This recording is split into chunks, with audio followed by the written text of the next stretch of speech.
forget. But between the drinks and subtle things, the holes in my apologies, I'm trying hard to take it back. So if by the time the bar closes and you feel like falling down, I'll carry you home tonight. We are young, so let's set the world on fire. We can burn brighter than the sun tonight. We are young, so let's set the world on fire. We can burn brighter than the sun. No, I know that I'm not all that you got. I guess that I just thought maybe we could find new ways to fall apart. But our friends are back, so let's raise a toast. 'Cause I found someone to carry me home tonight.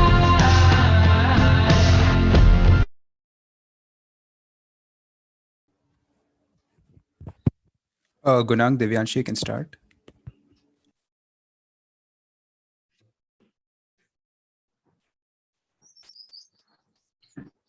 I hope I'm audible and visible. Yeah. Yes. Okay. Good evening, everyone. I, Divyanshi, and my co-host Kunang, 3 members of Cellbits Goa, welcome you all to this event of Coalescence 2021 College Entrepreneur Summit. Also, this event is live streaming on YouTube, and we have over 2,000 participants registered with us. Starting a fintech company in India is no easy feat. Our first panelist is the founder and CEO at BimaPay. Please welcome Mr. Rahul Mathur. BimaPay helps you make an informed insurance purchase. Rahul graduated from the University of Warwick. He also was an insurance product manager at Laka Insurance and has been working in insurances since the past 4 years. And it was just a matter of time that he came back to India from the UK and started BimaPay. So again, please welcome Mr. Rahul Mathur.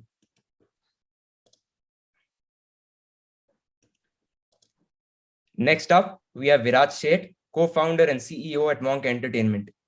Viraj completed his graduation from Dwarkadas College of Engineering in Mumbai, after which he, along with his senior Ranveer Allabadia, who is popularly known as Beer Biceps, founded Monk Entertainment, a digital media startup. Monkey is a 360-degree creative digital media organization that unifies talent management, video production, social media management, and influencer marketing under the same roof.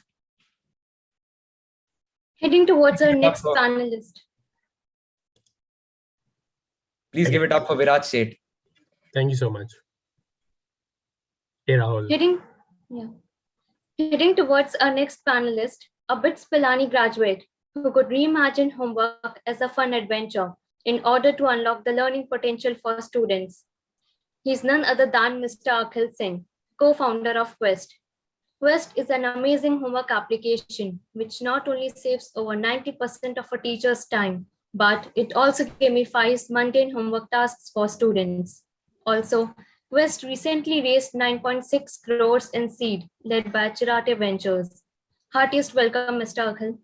Thank you. Hi, Brad. And finally, we have the moderator of our event, Mr. Jivraj Singh Sacha, who works for Angel List India. A startup enthusiast, Mr. Jivraj is a graduate from St. Xavier's College, Kolkata. Also a podcaster, he runs the Indian Silicon Valley podcast, a masterclass series wherein he interviews various Indian startup founders. With this, I extend a cordial welcome to Mr. Jivraj and request him to take over for further proceedings. Thank you for that, Gunak and Divyanshi. That was really kind of you with the introductions. Welcome to all the panelists on behalf of the audience. Really excited to be hosting such a distinguished set of great youngsters who are building some amazing companies. And I also must laud the efforts of BITS Goa to organize such a fantastic panel. Having said that, I want to, take a moment and start off with a very abstract question, which I am very curious about as well, because I'm a 22-year-old and I always keep juggling about, whether to start up, when to start up, what's the curiosity like, what are the struggles like of starting up as a young person just out of college. So I want to talk about the double-edged sword that experience is, right? So there will always be a school of thought which will talk about experience being the moat that gives you the edge over other youngsters, which will help you build companies successfully. While there will always be this other school of thought, which I'm guessing all three of you are from, which will talk about experience being a baggage, which will only spoil your initial thoughts, initial learnings, and fresh perspective to things, right? So if I may ask Viraj to start off with this and take lead and talk to us about how that transition from engineering to co-founding a media entertainment startup happened. What was the fresh perspectives that you were able to bring on the table, and how did the learning curve evolve for you? Over to you, Viraj. Sure. Thanks a lot, Jivraj, and thanks to BitScore for having me on this panel. Fantastic set of people. Man, so I do agree that experience is definitely a moat. I don't think it is a baggage by any means. I'm a first-time entrepreneur. I didn't have any prior entrepreneurship experience. Started off right after I graduated from college. I did a job for about 3 months and put in my papers post that. I feel like the biggest moat that college entrepreneurs or people who start off around 22, 23 have is time on hand. You don't have responsibilities and you don't have 10,000 bills to pay. Luckily, I stay with my parents, and I feel like that is the biggest moat that a startup entrepreneur, at least in Bombay, can have, because rent is so bloody expensive. I don't need to cook my meals. That saves me a lot of time. I have a family that can look after 10,000 other things while I could focus on building my business. So I feel like that's been one of the biggest personal advantages for me.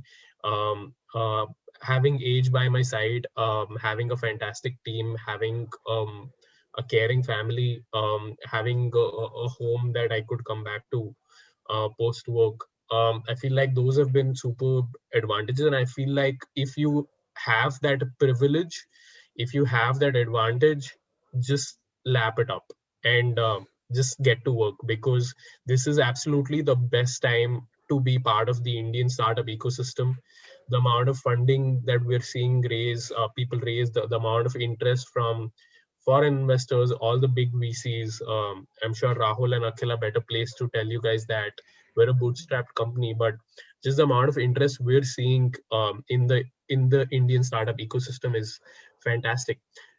So if you have the opportunity to start up, if you have a lot of things in place, just go take that leap, because the risk of failure is of course there, but uh, I just feel like you'd be risking a lot of other things if you don't start up right now. You have the time and age by your side. So just go take that leap of faith. And if it works out, you'd be in a fantastic position.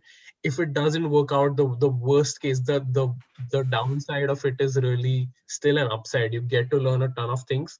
The amount of things that running a startup has taught me, I don't think um, any other experience, either college or a job, would be able to teach me, because I get to access to a lot of various aspects of running a business: sales, marketing, HR, just all sorts of things. Hiring is so fucking difficult. Sorry, I'm cussing, but I'm sure the other founders would second that. Learning accounts, law, legal, taxation, all of that is wouldn't have been possible for an engineer like me, who didn't have any clue about this. If I was at least a business student, I would know the basics of starting a company. But I was an engineer and I had no idea about this. So I just learned a lot of things on the go, and I feel like that could be of value. Touch wood, if your startup fails, you could go to another organization and add so much more value to that organization just by the things you've learned while running a company. So I feel like it's all upside. If you have certain privileges, then there's like definitely no looking back.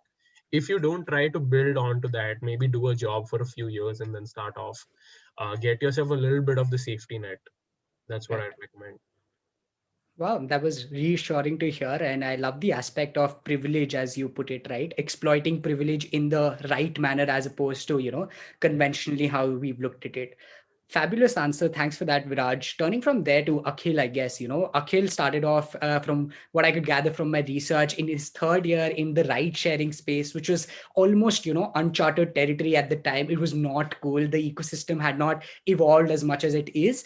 And I'd love your perspectives on, how did an engineering grad go from, just gather the courage to start up in the ride hailing space? What were some of your fresh learnings and fresh perspectives that you were able to bring on the table by virtue of sheer curiosity that you otherwise wouldn't have, perhaps if you had perhaps worked somewhere else and then started up the same ride sharing company, or the mistakes as well, if you want to ponder on some of that? So would love your thoughts there, Akhil.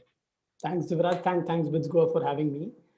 I don't think I thought as much before starting up, and that's the privilege that you have when you are in college. In college, free thought is really free. Like you don't have to pay for executing your free thoughts, and that's why people can play moonshots when they are in college.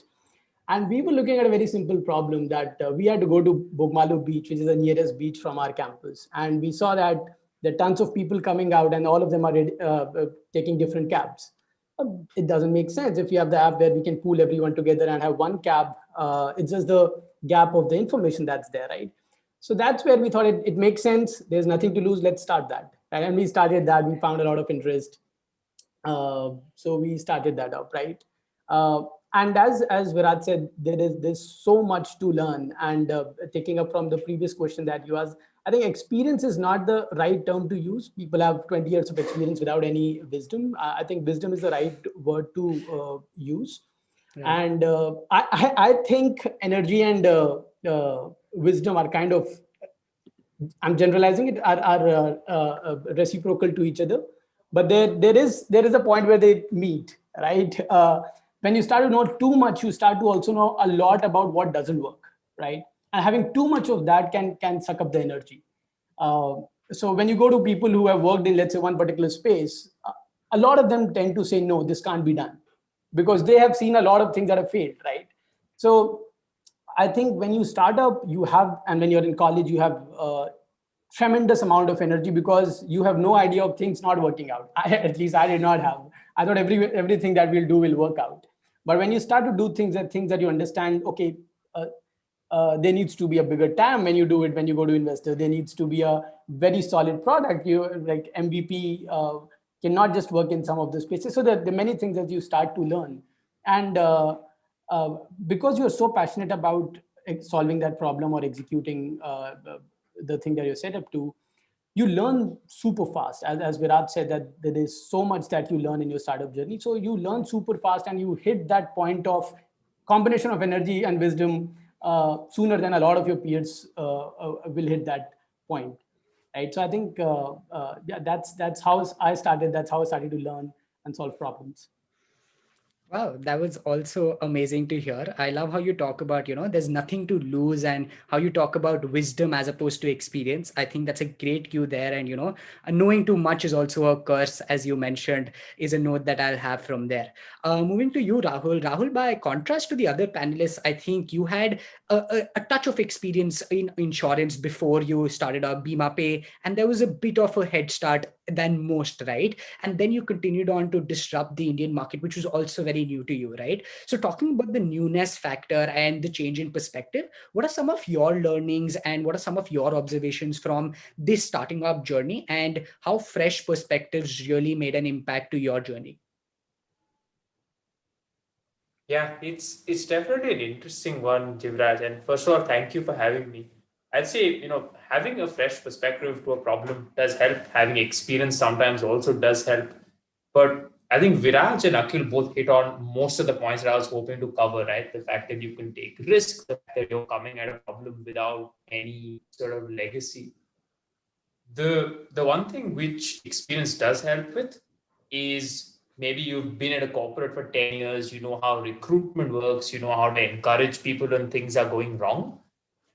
Just the one thing that I have observed is nothing really prepares you to get into the boxing ring if you haven't been in there the first time. And it's exactly like that when you are a startup founder. So just the best way to go about doing it is, you know, learn fast, be willing to run experiments. And quite often, to Viraj's point and to Akhil's point, being young and having the ability to put in more hours and therefore get more reps in the same amount of time lets you run more experiments, lets you see what works and what doesn't work. To give you context, we've done, I think we had a month where we did 62 experiments. That's almost 2 each day. It's typically not possible if you have a more experienced team which has family commitments. The final thing I'd sort of close on, and this is probably more relevant to everyone here except for me since I'm in fintech, is if you actually are a quote unquote college entrepreneur, and I think you're actually an entrepreneur, not a college entrepreneur, because we're all the same, you have this rare luxury where you can discover a breakout opportunity in consumer social, in ed tech, because you're actually closer to the problem than, say, someone who's been in quote unquote the industry for the last 10 years, right? So you can actually be the most experienced person to solve XYZ problem without having any traditional work experience. So when people use the word experience, right, it's also in the context of the domain and the problem you're looking to solve. And quite often as a college entrepreneur, you're actually the most experienced person to solve some problems today, just like how Akhil mentioned there with the micro mobility challenge initially. So don't look at experience as like a red flag or green flag. It's very context specific. And look, you know, there's nothing that's going to prepare you for what happens when you go from being a PM at big company to being a startup founder at your own company. It's just about, to Viraj's point, learning on the fly. You'll pick up a lot. But my experience in fintech would be, say, no different from Viraj's and Akhil's in their respective areas. Right? I've had to pick up a lot despite having like a year and a half of work experience. It's a lot different when you have a full enterprise machinery sitting behind you and when you yourself are the front, back end, and compliance person. For sure. I love that perspective there about how you describe experience, right? The way of looking at experience can be a different lens. And obviously, appreciating the fact that you have to be able to figure out your own mixture, and the boxing ring will always be a fresh, no matter how you get into it. Great thought. And I think that sets a great tone to the entire session. Like minor segue, guys, I know Sunday afternoon is not the most engaging of timings, but I'd love if you guys can, chat around in the box, tell us what you would like to hear from each of these three prolific gentlemen, and I'd be more than happy to present some of your questions to them. Having gotten them out of the way, I want to next up ask you some of the things that typically describe a millennial, and how as founders you've either not struggled or made peace with it and gathered the maturity to tackle it through your founder journey, right? So what I essentially mean by that is when we look at a typical Gen Z millennial who or whatnot, we describe it as, an instant gratification person who really wants to get things done, go on the go, short-term plans, you have that rush in the entire personification of that persona, right? However, as a founder, I'm sure all of you are set out to build companies that outlive you, to build institutions that are greater than all of you in general, right? That calls for a long-term vision, which will be of utmost importance, right? So as a youngster, I find it difficult to make peace with this as well, right? The constant debate of short-term action versus long-term thought, long-term action, long-term vision, right? So if I may indulge you all, and again, starting off with Viraj on this, can you perhaps ponder a bit on how you as founders make peace with this? And getting to this persona, was this a difficult journey, or was this a learning one through the curve that the exponential monk entertainment was, or was it almost natural to you? Fantastic question, man. So I feel like I feel like they don't have to be mutually exclusive, right? So I set a lot of smaller tasks for me that give me instant gratification and are my dopamine hits, which lead on to a larger vision for the company, right? So I feel like that's how I satisfy my need to keep giving myself those constant dopamine hits. Like, for example, A deal closure for me is a big dopamine hit, right? Signing a new client is a dopamine hit. Signing a new brand, a new talent is all a dopamine hit. Solving a certain problem where, one of my teammates or colleagues is stuck is a dopamine hit. So I just feel like I'm getting a lot of instant gratification by being the problem solver in a sense, being the facilitator in a sense, being the enabler in a sense. And that's what's shutting down the millennial Gen Z instant gratification vibe in me. But also at the same time, I've grown a lot through the process. I've become a lot more mature in my expectation settings, from people, from what I want in life personally. I was all about, hey, money, money, money, like, when I was 22. Because I come from very humble beginnings and I've seen the worst of times. So that had become like my tunnel vision goal, that hey, we need to make more money. Uh, Only to realize that I've also started feeling like you need to be surrounded with quality people. If there are people who are draining your energy, that doesn't matter how many millions of dollars you still get paid, it's not going to be worth it after a point. If you're not getting a good night of sleep by doing ethical work, you're not, none of that money is going to matter at the end. If you're cheating a client or scamming someone off, or making an extra dollar over something that you were not supposed to, or you could have avoided, is something that really bothers me now, and is something that I would totally avoid over making more money, for example. So I've just come to realize, ensuring that I sustain a lot of the long term relationships and partnerships that I have, uh, give equal respect to people who I work with. Things like those have started mattering a lot more, and I feel like that's all in the long run, right? Like, it's not just the founder that needs to make money in the next 3 years, 5 years, but it's the entire organization who will, because they're also giving you their loyalty, they're giving you their time, they're giving you their youth, and ensuring that the company thrives. And it's not just the founder always, right? It is always the team that builds what a company is. So just come to realize that, if I have to give importance to a lot of those things, I will need to start thinking long term. And like you rightly said, we're here to build companies that last longer than our own lifetimes, that can work without us being at the helm of it, that can outlive us in a way. And that's true. That's, I feel like that's what the role of a founder is to make himself redundant after a point of time, so that he stops becoming the bottleneck.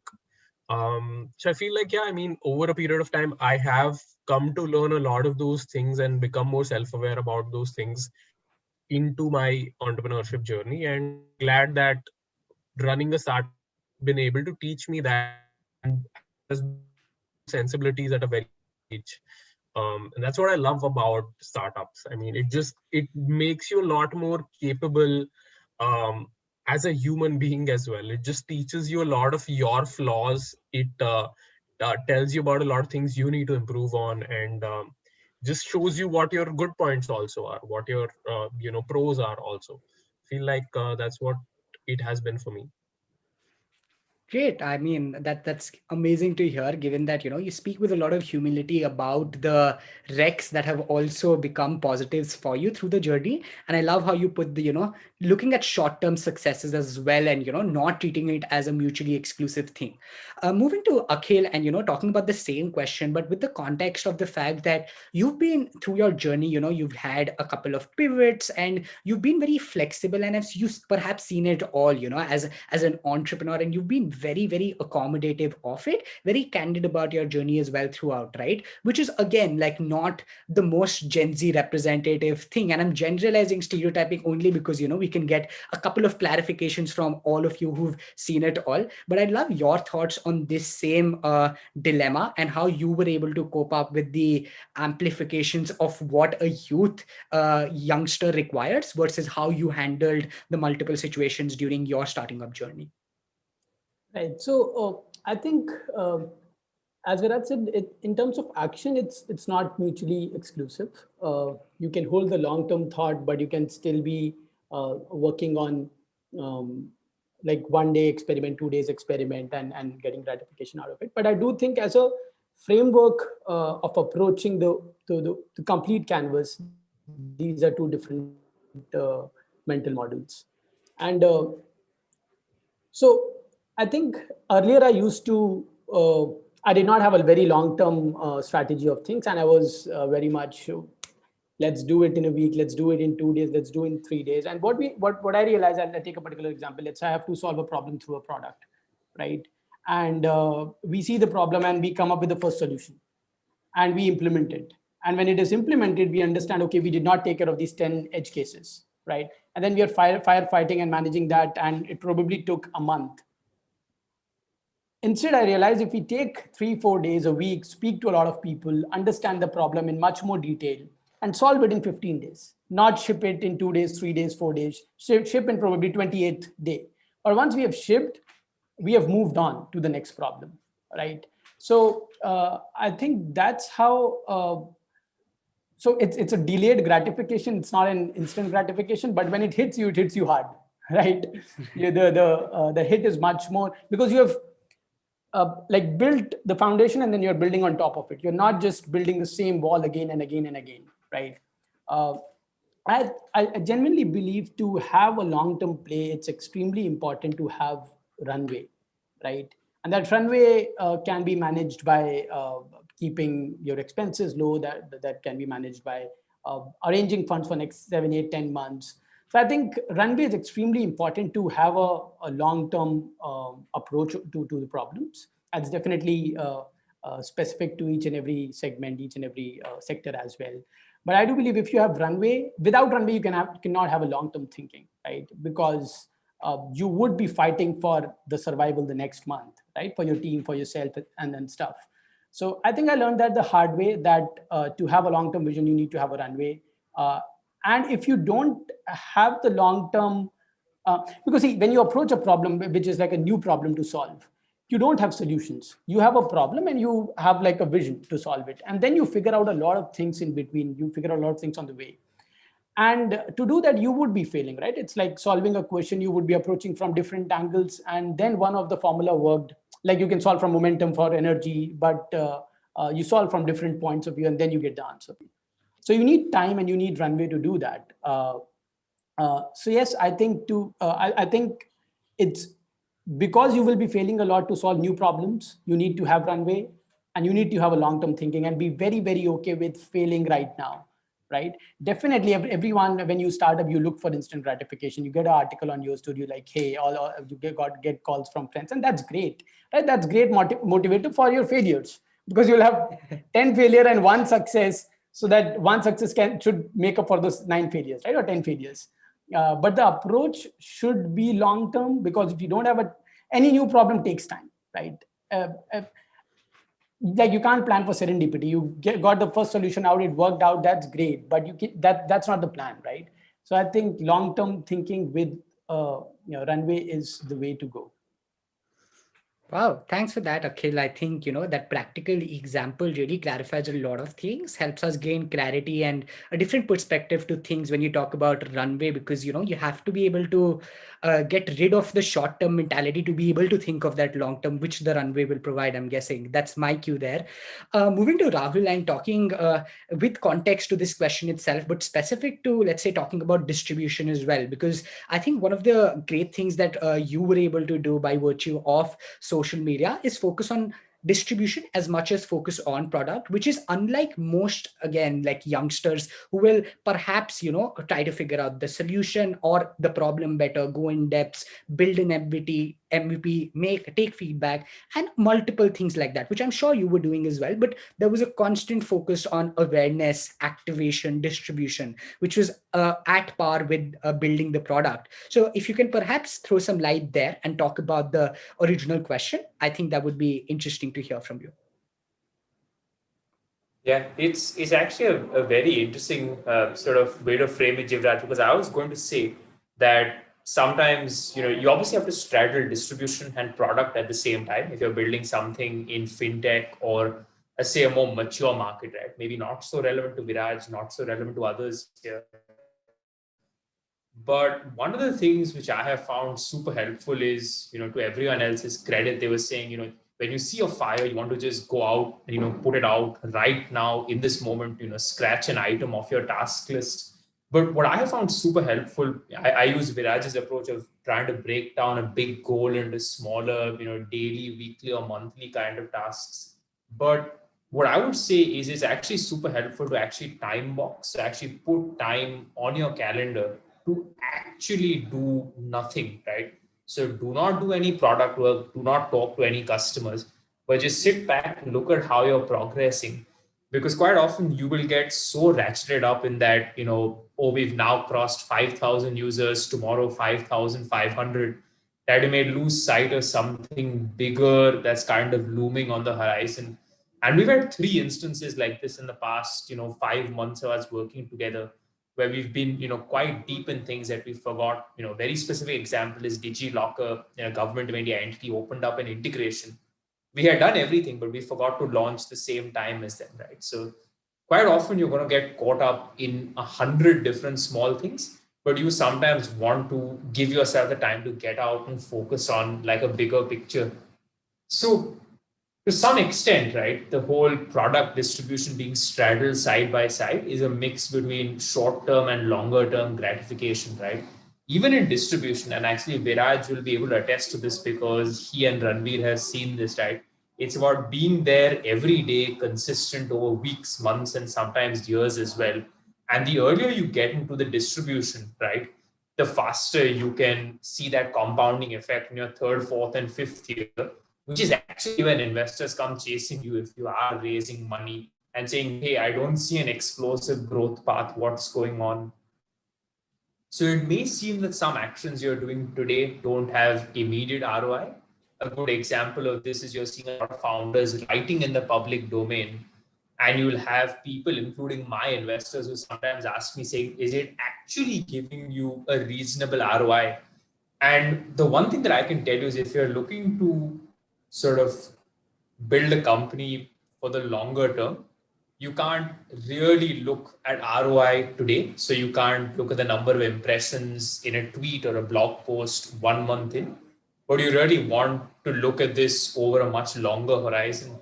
So the one thing I'll tell you is, look, if you are looking to build a product company, it's not just a product company. There's also a company, and the company needs distribution. Viraj can tell you this again, distribution is not cheap. Every channel is becoming more and more and more expensive. So the best long-term decision you can make is starting to build your company's proprietary distribution yesterday, right? Which means even if you're starting to build the product tomorrow, start on the distribution front today, right?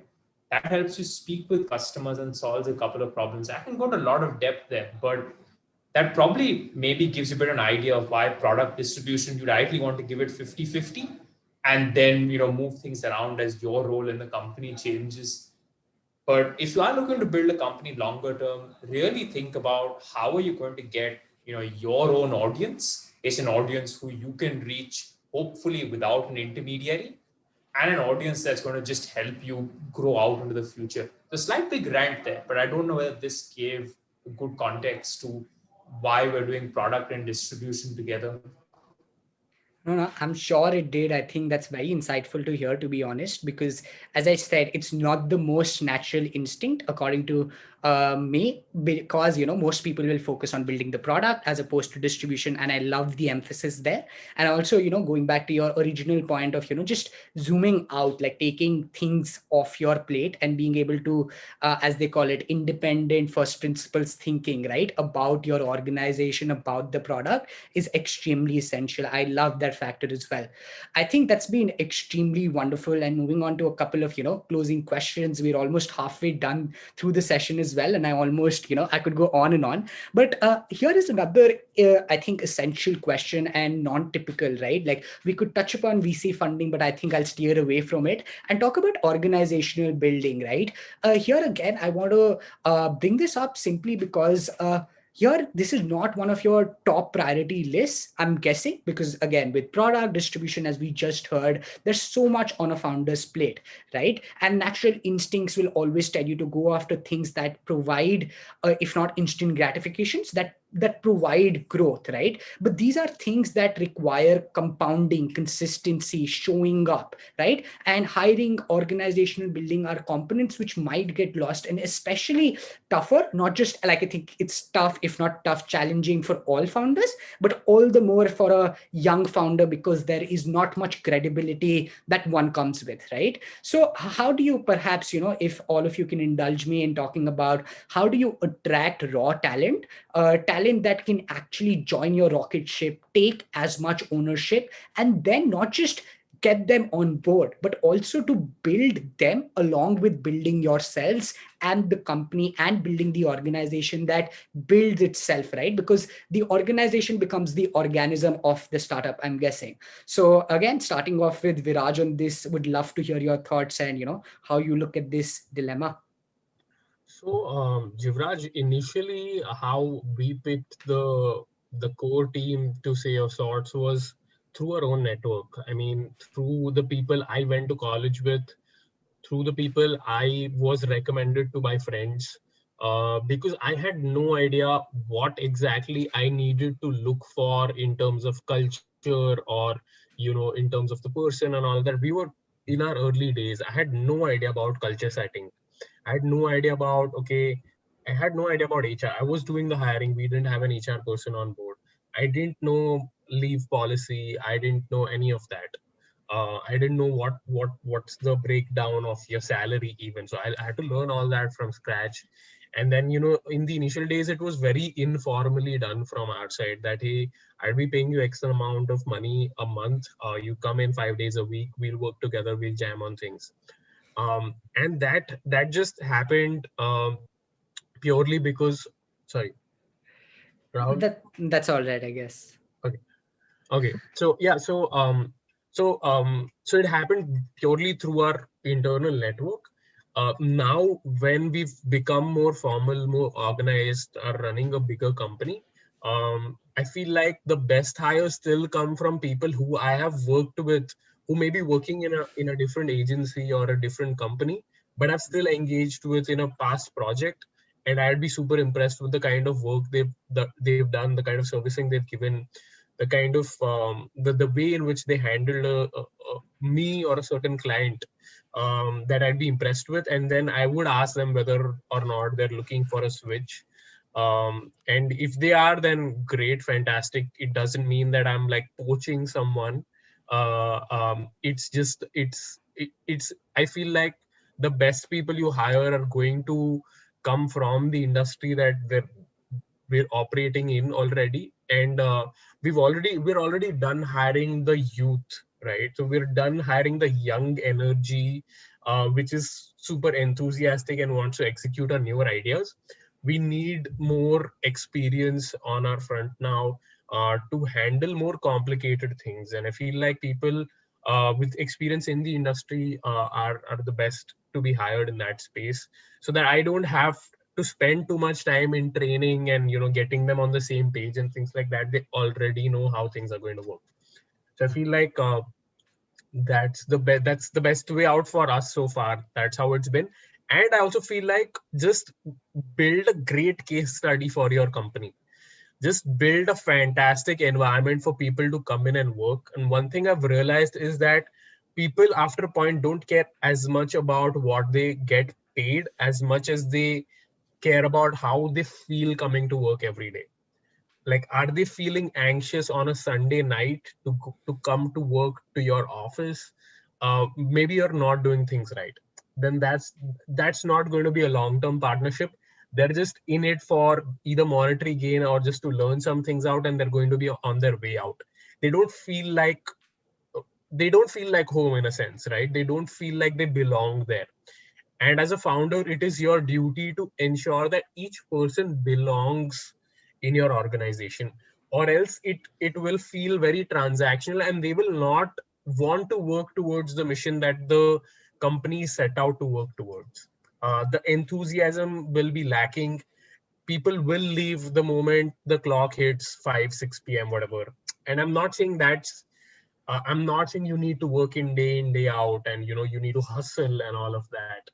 I just feel like they won't be as connected to your goals as you'd want them to be. And you want them to be very connected. You want them to feel like it's their own baby. And only then will they sort of, steer it with a lot of acceleration. And that's what a startup needs, especially for someone like us who didn't have unlimited money, who didn't have any backing in in the media industry, and is surrounded by massive corporations that can literally, like in their sleep, just pull out another wing like ours, and employ 50 other people. Could have done. Just feel like that's what you need. Build a good case study for your company. Just ensure that uh, people people know it's a good place to work, and it actually is. Not just because you ask 5 people to write about it on Glassdoor, for example. Yeah. Genuinely ensure that even someone who got fired would have good things to say about the company, because they got fired not out of spite. They probably got fired because they couldn't keep up to the pace or something like that. So I feel like that's what the best way out is. Thanks for that, Viraj. I think that was really insightful. And I love the emphasis on, let's say, the qualitative factors, right? Like how you talk about, to quote you, the founder's job is to build an organization where people feel they belong there. I think those are that's some great articulation. And I feel that goes a long way in internalizing what we need to do as young founders. So thanks for that, Viraj.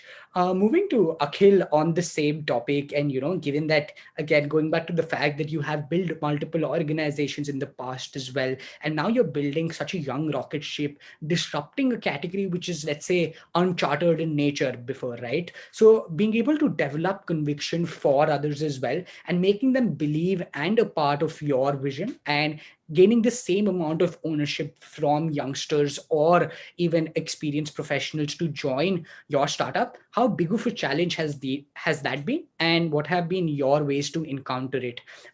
Would love to know your thoughts there.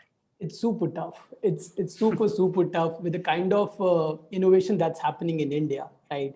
So if I'm convincing a guy saying that I'm building a rocket ship which is gonna last and can disrupt very fundamental core of human existence, education and transferring of knowledge, Rahul's gonna come to the same guy and say we are doing the same with fintech, and the 3, 4, 5 more founders talking to the same guy. So earlier, like 3, 4, 5 years ago, such opportunities were limited, where you'll get paid as well, and you'll have exciting things to do, and you will be contributing towards the future. But now there are ample of opportunities, so it's super competitive to get the right guys. I think two things that I have learned is like two important parameters that I have while I look at getting someone is, one, the person in general should be excited about things, right? I see that people who are not excited about what we are doing are not excited about a lot of other things in life, right? So it's definitely a combination of what we do, but the person needs to be excited, interesting, and those criteria are very, very inherent, because I would largely call it curiosity. They should be curious in understanding problems deeply, in going to the details of finding the truth, and not just settling on the surface of what's happening. That's one. And second, they should be loving their part of job. Like if you're hiring for sales, they should love sales. If you're hiring for design, they should love design, right? I think once these two things are there, a lot of other things can take care, right? And then we can say, okay, come in, and we can talk about the larger goal that we're trying to solve and the smaller task that we have, and just let them be, because they're curious and they love their job, right? So they will get the solution right. But as I said, it's super difficult, because to get that guy, you have the 10 more people trying to get the same guy, and giving the opportunity of building the future, right? So that being said, I think one very, very important aspect where I made a lot of mistakes in the early days of starting up was the right kind of integrity, right? Apart from energy and skill, integrity is a very, very important aspect.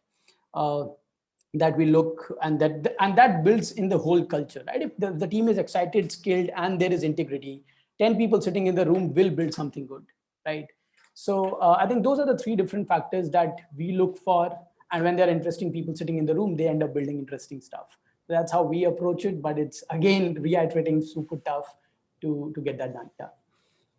Right, right. But that's pretty helpful. And I love the candidness about, addressing the fact that it's difficult and challenging and competitive in nature.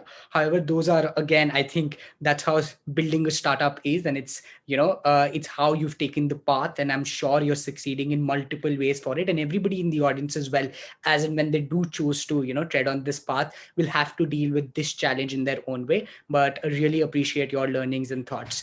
Going to Rahul here, and again, from what I've been able to notice as a pure consumer of your tweets and your LinkedIn distribution, has been the fact that you've got a lot of inbound requests as well while hiring, right? Which is as opposed to what most may fear or have, right? So talking about that, right? Like to be able to get a lot of inbound requests, but at the same time wanting to go out there and attract the best piece of talent. Like, has that been an edge goal of your distribution strategy, if at all? And what are some of the other things that you've perhaps done to get, let's say, build the organization? Also, on top of that, just a add-on question is that in your industry, I'm guessing that you need a lot of experts as well, right? The generalist versus specialist dilemma and the question that exists, right? So how have you been able to attract the specialists as well, if at all? And how do you plan on? I think these are some pointers I'd love to get your opinion on and will be appreciated by the audience as well. Yeah, this is a super interesting question. So the context here is I've worked at a venture-backed insurtech startup in the past. So I do have a bit of a playbook for the industry, which I've tried to sort of bring back to India. And the hierarchy of that sort of in my mind is, it's problem, it's people, it's processes, it's product and profits, right? So if you can articulate the problem well, to Akhil's point today with the explosion of software as a service in India, you're pretty much paying an engineer an adjusted pay, which is very comparable to a Bay Area engineer, right? A really good quality engineer will come at 25, 30 lakh CTC, maybe even fresh out of college, right? So if you get the people right, you have to set the processes right. And processes right is, a lot of people think creativity is, just throwing things on the wall, darts and all of this, but that really doesn't work, right? So a creative process is more around how do you go about trying to run some experiments, forming a hypothesis, testing this. If you're a chemistry or biology student, you know that experimentation, right? The hypothesis, that process and that outcome, was it successful, was it unsuccessful, rinse and repeat. And that's the process, right? If you get that problem, the right people and that process right, then hopefully you'll get the product right. If you get the product right, at some point in the future, the profits will come. Now, unlike Viraj, similar to Akhil, I'm in the boat where we're venture backed, so we can afford to be patient with profits. So you should caveat everything I'm saying here, that we are burning money, but there is some hope that the product will generate profits in the medium to long run. So sort of coming back to the whole, writing down about, sharing our thinking and stuff, is the sort of the people and that problem and the process is stuff which I write about. I don't focus a lot on the product now profits bit, and that's what seems to get people interested. So does it help in recruitment? It does. It builds like a very fat top of funnel. But the one thing you'll realize is, however fat your top of funnel is, it doesn't determine how good that bottom of your funnel is. And for the best candidates, to Akhil's point, you are going to go out there, you're going to have to source them yourself, you're going to have to reach out to them, you're going to have to spend multiple calls with them. But there is one approach to going around this for slightly more experienced candidates. So to your question, Jivraj, in insurance, we obviously need to make sure that consumer data is held quite securely. Obviously, we've been attacked quite heavily because of the kind of data we store. You also need to have insurance know-how. Now, one way you can go about doing this is get people on what I call a try before you buy, right? So if you have a very senior candidate who's looking to join a very young company, that very senior candidate probably is working like 9 to 5, 9 to 6. They can give you 10 to 15 hours a week by carving some time out from their family. to come into your organization, work with you on a more informal basis. Where we're already doing this on the cybersecurity front, we're also doing this on the core insurance front, right? As a 5-month-old company. What that lets you do is start to build that consultant style working relationship with a potential very senior hire. It also lets them establish whether this is a good place where they can join and work with. So I guess hiring and recruitment is not black and white, right? It's not like not hired full-time employee. There are also part-time contractors. There are consultants who you can bring in and eventually ease them into a very senior or mid-level management role. So when you're thinking about like organization, right? Even if you get the right people in the room, which I'm sure you can, if you recruit well, that process, right? The way y'all work as a team to set which are your pressing problems, how you'll go about solving them, actually matters as much as the people you bring in, right? So recruitment in the HR function is not just about people, it's also about processes. And that's unfortunately something which you're going to have to do as a founder. So my long answer really to all of this is you may think that your sort of job is to, as a venture backed company, bring money into the business in terms of profits and put a product on the table. What you're really focused on is getting that problem statement right, refining it, getting the right people in, and creating and adapting the right set of processes, because that creates a good product, that creates good profits, and that's what will keep driving this self-fulfilling loop. So slightly longer answer, but that's how I kind of think about it. It's very non-traditional. I don't expect everyone here to agree with it, but that's really my mental model. And if you want, I can share some other notes on this as well, if required. For sure. And I think like it's a treat to hear you. So take your time and we don't mind the long answers at all. But great observations there. And I think really helpful learnings creates a good headspace for us to, inculcate as well and think about hiring. I love the product, people, and then perhaps price, if I may put it in a chronology as well. And I think my 2 bites there are, I heard a founder once say that hire for tomorrow and key always be lookout for that raw talent that exists. So I think that's been one of my greatest learnings in terms of hiring. Gentlemen, we are 5 minutes into the close down of this session, and I must take this moment again for the wonderful questions that have come in. I've tried to paraphrase them in some shape or form, but I'm sure the team will do a good job at addressing them to the founders in some shape or form. Beyond that, if we have more time, in fact, like I'll float around one question with final learnings, and I'll leave it to the panel as to how much time they want to take to leave us with their wisdom. But I want to call this the practicality of being a founder, right? Because life is not as complex when you are a student, right? When you are young in college, you're full of exuberance. You're conducting events. There is, not a lot of study pressure. You're curious in a very different manner, in a very abstract way. So how challenging has it been to be a founder? And clubbed with that, if all of you could leave us with one learning per se on the do and do not front, right? One thing that, given that all of you have the benefit of hindsight now, what would you like to leave us with in terms of one thing that perhaps each student should go out there and do in their college days, and one thing that they should perhaps strictly not? So I think I'd love to hear that, and we can go with that same chronology again. Over to you, Viraj. Man, it's tough to point out one thing, but the one thing I'd recommend all you guys do in college is just explore a lot of things.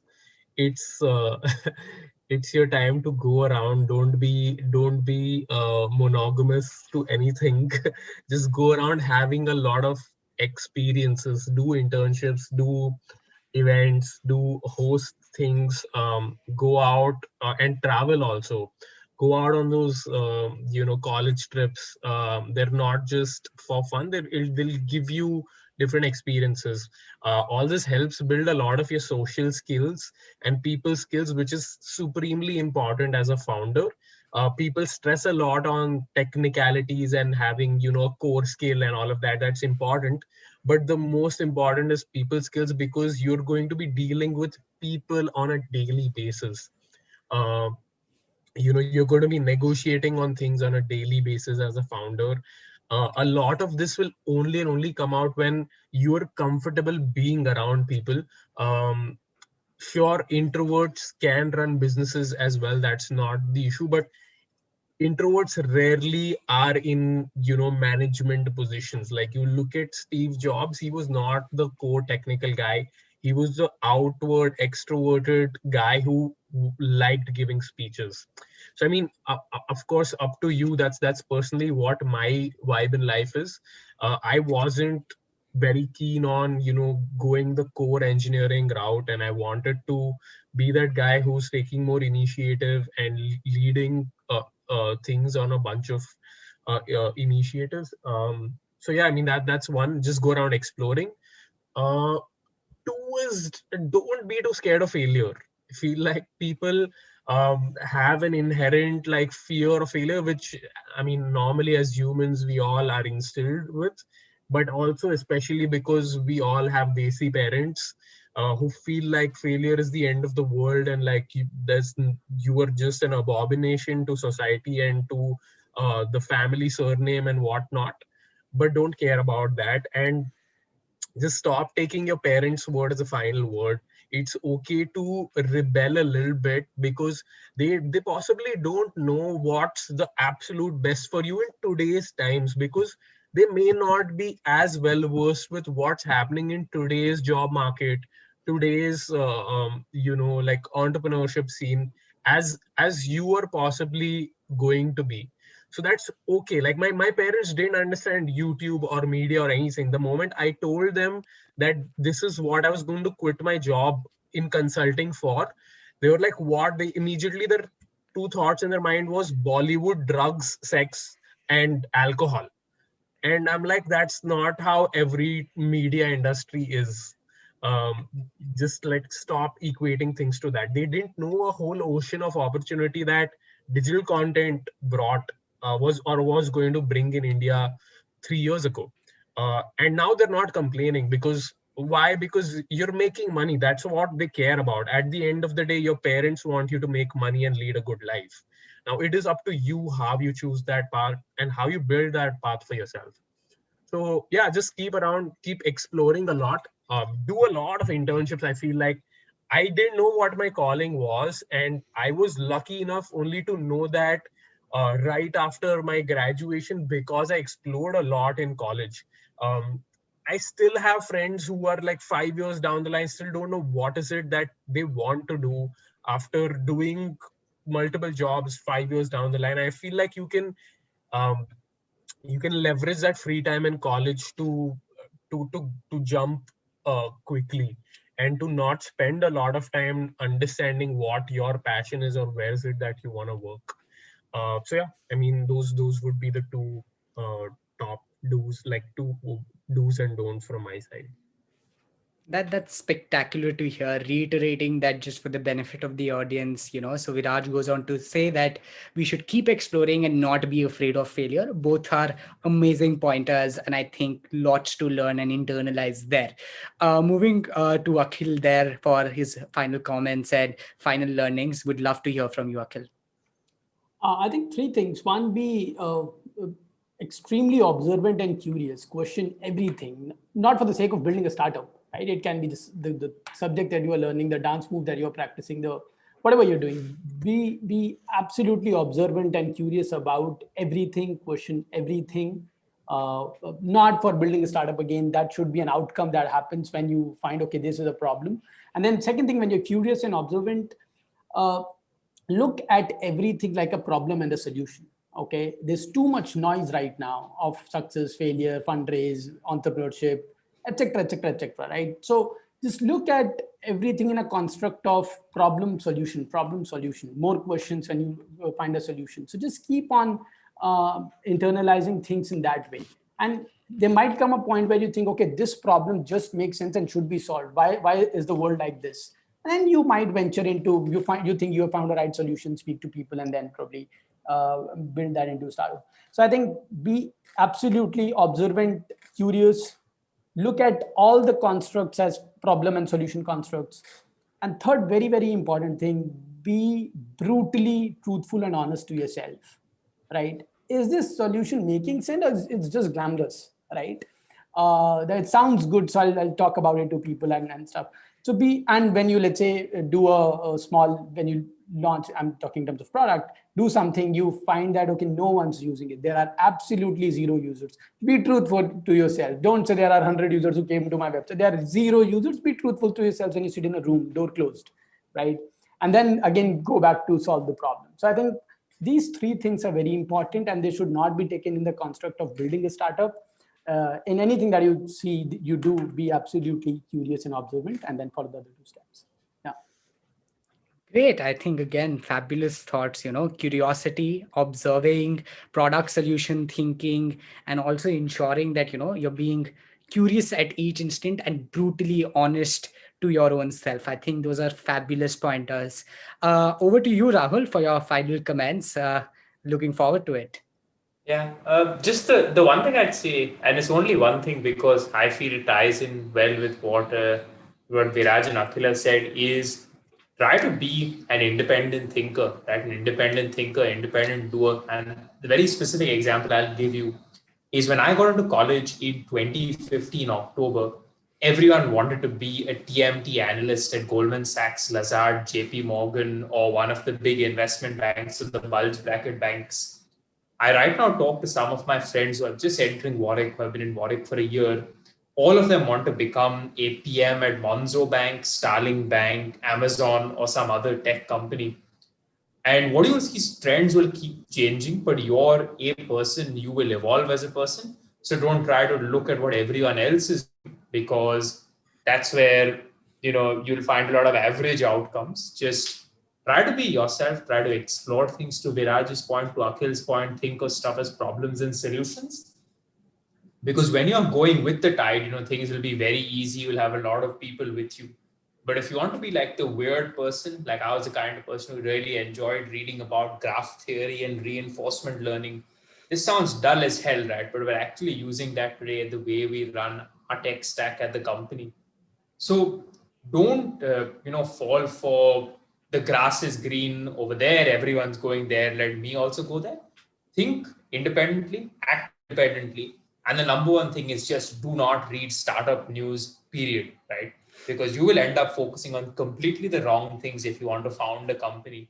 And do that for almost every industry, right? If you want to get into long-term stock market investing, definitely don't read the publications out there, right? Just general unsolicited advice coming from me. But that's fabulous. The emphasis on independent thinking is absolutely a gem. I feel much of it is lacking. Like, we'd much rather be better off in copying a defined path or just going through, chartered roads. But becoming a founder by definition is an uncharted venture, and you have to be able to think independently, be brutally honest, keep exploring, and not be afraid of failure, to sum it up in some shape or form. Thank you so much, gentlemen, for spending your Sunday afternoons with us. I think this has been a huge pleasure for me and a great learning experience for myself, given that I've taken back so many of the wonderful things that you all have mentioned. And I hope it has been the same for the audience, because I've tried my best to communicate all of the thoughts that these wonderful people have presented in front of us. And I hope it's been a fruitful experience for all. Feel free to follow all of these great people on the various social media handles that they are. And over to Bits Goa. Thank you for the opportunity, folks. Thank you, Raj. So to conclude this wonderful session, I would like to thank all the panelists for being here today and taking some time out of the value from their busy schedules and giving out some valuable insights. It's been an absolute pleasure to host you all, and I am truly inspired by your thoughts and your anecdotes, and it's wonderful to host you all. Thank you so much, everyone, for being here. Thanks so much, guys. Thanks, guys. Thank you. Bye-bye. Thank you.